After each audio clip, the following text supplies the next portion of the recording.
Avoir l'impression de tirer de l'arrière économiquement, ça peut influencer notre santé? C'est la question que nous nous sommes posée dans notre projet de recherche.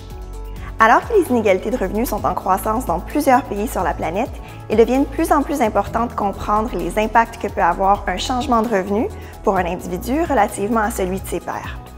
Par exemple, si votre niveau de vie demeurait le même, mais que celui de tous vos voisins augmentait, est-ce qu'on pourrait observer des effets sur votre bien-être et même sur votre santé physique ou psychologique? Simple comme question, mais c'est pas si simple d'y répondre. En fait, deux grandes difficultés se posent.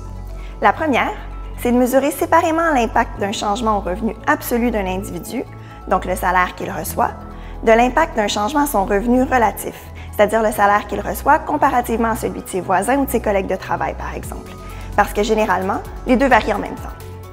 La deuxième difficulté, c'est ce qu'on appelle le problème d'endogénéité dans la relation entre le revenu et la santé. C'est-à-dire que le revenu et la santé s'influencent mutuellement, créant des réactions en chaîne. Par exemple, une personne malade aura de la difficulté à travailler, ce qui diminuera son revenu. Du même coup, un plus faible revenu peut limiter son accès à de la nourriture de qualité, à des soins de santé préventifs ou ainsi causer des impacts négatifs sur son état de santé. Comprendre dans quelle mesure le revenu affecte la santé, et non le contraire, représente donc tout un défi au point de vue méthodologique. Mais les économistes utilisent une stratégie pour déjouer le problème d'endogénéité.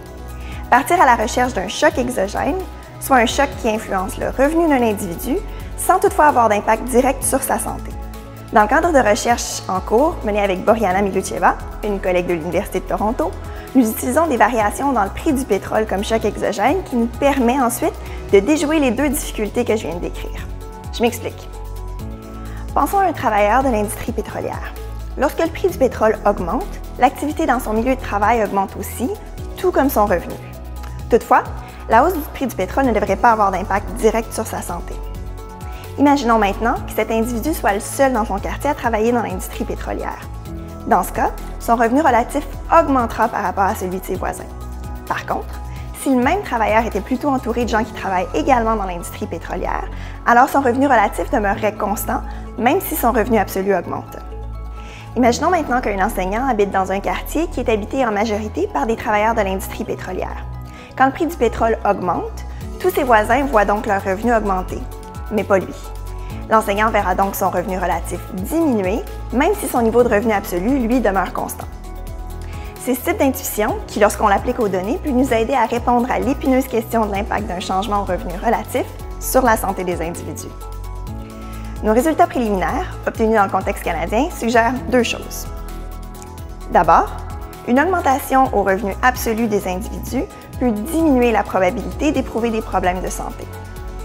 Ensuite, être entouré de gens dont le revenu augmente lorsque le nôtre demeure constant pourrait induire des problèmes de santé associés à une hausse de stress et à une hausse de l'anxiété.